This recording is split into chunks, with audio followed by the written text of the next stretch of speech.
मैं जोगेंद्र सिंह छाबड़ा पुणे से अपनी एक कहानी प्रस्तुत कर रहा हूँ। शीर्षक है बेदर्द। जाड़े के दिन थे। शाम के छुटपुटे में पक्षी अपने घोंसलों में वापस लौट रहे थे। रामकिशन और गोपाल ने खेत के एक ओर बने कुएं में हाथ पांव धोए और गांव की ओर बढ़ने लगे। नौकर पहले ही गाय बैल भैंसे घर की ओर ले गया था। गांव खेत से 1-8 किलोमीटर दूरी था। खेत से ही गांव के मकान और टापरे दिखते हैं। रास्ते में गोपाल ने रामकिशन से कहा, बापू, राधा रात दिन दर्द से तड़पती रहती है। 3-4 दिन पहले ओझा को भी दिखलाया था, कह रहा था चुड़ैल लग गई है। उसने गंडा तावीज भी दिया है, लेकिन अभी तक कोई आराम नहीं आया। रामकिशन अपने ध्यान में चल रहा था। उसने कोई उत्तर नहीं दिया। गोपाल फिर बोल उठा, अम्मा को सुबह नावन को बतलाने के लिए कहा था, पता नहीं उसने दिखलाया कि नहीं। बातें करते करते वे घर के पास आ गए। दलान पार कर बैठक वाले कमरे में आ गए। वहां गोपाल की माँ तुलसी उन पर बरस पड़ी। बहू 3 दिन से दर्द से तड़प रही है। कब से कह रहे हूं उसे टप्पे के अस्पताल में दिखला कर ला। क्या उसकी जान लेकर ही मानेगा? नावन से पेट मसलाने के लिए तो कहा था, गोपाल ने बेरुखी से कहा। अरे, जब से नावन पेट मसल कर गई है, तभी से वह और भी ज्यादा तड़प रही है।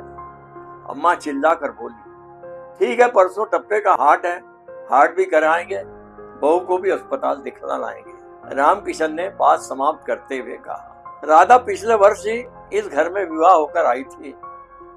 आते ही उसने घर गृहस्थी का सारा काम काज संभाल लिया था। अपने नम्र स्वभाव से उसने अपनी सास तुलसी का दिल भी जीत लिया था। वह पति और ससुर के लिए दोपहर का खाना लेकर खेत में जाती। उसने इनकी सेवा में कोई कमी नहीं आने दी थी। आज वो प्रसव पीड़ा की अवस्था में करा रही थी और इन्हें कोई चिंता नहीं थी। गांव में ही ओझा और नावन से इलाज करवा रहे थे। गोपाल और रामकिशन सीधे चौके में पहुंचे। उन्होंने वहां टाट बिछाया। तुलसी से खाना परोसने को कहने लगे। दोनों ने डटकर खाना खाया। गोपाल अपनी मित्र मंडी से गपशप करने के लिए गांव की चौपाल में चला गया। राधा की कराने की आवाज लगातार आ रही थी। दूसरे दिन राधा की आवाज कांप रही थी। उसे हर पल मौत उसके करीब आते दिखाई देने लगी। तुलसी उसकी सेवा में लगी हुई थी। उसे अपने पति के मनी मन क्रोध आ रहा था। बहू की इतनी दयनीय अवस्था है और उसके पति रामकिशन को हार्ट के दिन की प्रतीक्षा है। आखिर हार्ट का दिन भी आ गया। बाप बेटे ने नाश्ता किया और बैलगाड़ी जोती। राधा को उसमें लिटाकर वे टप्पे के अस्पताल की ओर चल पड़े। सुबह के करीबन 8 बज रहे थे। घंटे सवा घंटे के बाद वे अस्पताल के सामने थे। अस्पताल की नर्स, वार्ड बॉय स्ट्रेचर ले आए और उस पर लिटाकर उसे अस्पताल में लाया गया। डॉक्टर जीवन उसकी हालत देखकर उन पर बरस पड़े। कमबख्त, तो इसे अब यहाँ क्यों लाए? इसका इलाज पहले कहाँ करवाया? रामकिशन नरमाई से बोला, हुजूर, गांव में ही नावन से पेट मसलाया था। डॉक्टर जीवन को समझने में देर नहीं लगी। पेट मसलने से बच्चा पेट में उल्टा घूम चुका था। अब बस ऑपरेशन ही एकमात्र उपाय था। लेकिन उनका अस्पताल टप्पे का होने से छोटा था और यहाँ बड़े ऑपरेशन की सुविधा नहीं थी। इसके लिए तो इसे जिला अस्पताल जाना होगा। देखो, इस औरत को जितना जल्दी हो सके जिला अस्पताल ले जाओ, तभी औरत बच सकती है, वरना नहीं। रामकिशन और गोपाल दोनों एक दूसरे का मुंह देखने लगे। तभी रामकिशन ने चतुराई से कहा, हुजूर, इसे हम कहाँ ले जाएंगे? हम खेती बाड़ी वाले छोटे किसान हैं। मेहरबानी करके इसका इलाज यहीं पर कर दीजिए। डॉक्टर जीवन गुस्से से भर उठे, लेकिन यह समय गुस्सा करने का नहीं था। आवाज में जरा नरमी लाकर बोले, देखो, मरीज की हालत बहुत नाजुक है। इसका बड़ा ऑपरेशन करना होगा। यहाँ छोटा अस्पताल होने से इसकी व्यवस्था नहीं है। अगर इसे बचाना है तो इसे तुरंत जिला अस्पताल ले जाओ, तभी यह बच सकती है। तभी रामकिशन ने चतुराई से बोला, ठीक है हुजूर, अभी हम कोई सवारी का इंतजाम करके आते हैं। दोनों अस्पताल से निकलकर सड़क पर आ गए तथा गुमसुम से सड़क पर चलने लगे। तभी दोनों एक होटल के सामने आ खड़े हुए और अंदर जाके बैठ गए, जैसे पहले ही तय करके आए हो। गोपाल ने 2 दोने रबड़ी का और 2 दोने गुलाब जामुन और सेव का ऑर्डर दिया।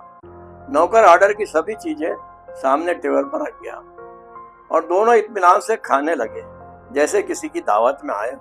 गुलाब जामुन पर हाथ साफ करते हुए रामकिशन बोला, सरकार ने सरकारी अस्पताल बनाए हुए हैं, इन डॉक्टरों को रखा है, लेकिन ये इलाज में आनाकानी करते हैं। इन्हें बड़ी बड़ी तनख्वाह मिलती है, लेकिन गरीबों को एक जगह से दूसरी जगह भटकाते हैं। गोपाल चिल्लाकर बोला, बापू, तनख्वाह से तो इनका केवल जेब खर्च चलता है। ये जो ऐश करते हैं सब ऊपरी कमाई से करते हैं।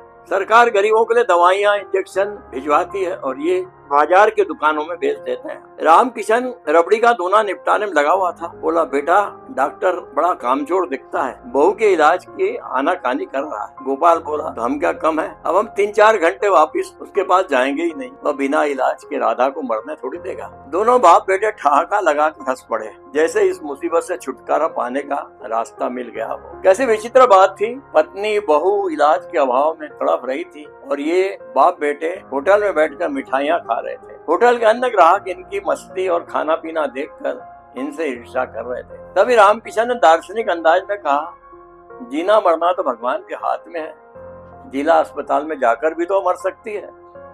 गोपाल ने गांव की हालत का बखान करते हुए कहा, बापू, हम कितनी परेशानी से राधा को लेकर यहाँ तक आए हैं। अपने गांव में कितने ऐसे लोग हैं जो जच्चा को लेकर टप्पे तक आते हैं और ओझा और नावन से इलाज करवा कर वहीं बेचारियां दम तोड़ देती है। रामकिशन ने कहा, अरे 200-200, 500-500 बीघा एकड़ जमीन वाले किसान भी बहुओं का सही इलाज नहीं करवाते और पैसे के दम पर उनका कुछ नहीं बिगड़ता था।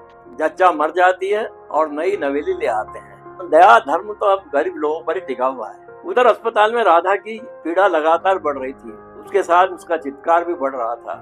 डॉक्टर जीवन के चेहरे पर चिंता के भाव स्पष्ट दिखाई दे रहे थे। 2 घंटे बीत गए थे, लेकिन दोनों लौट कर नहीं आए थे।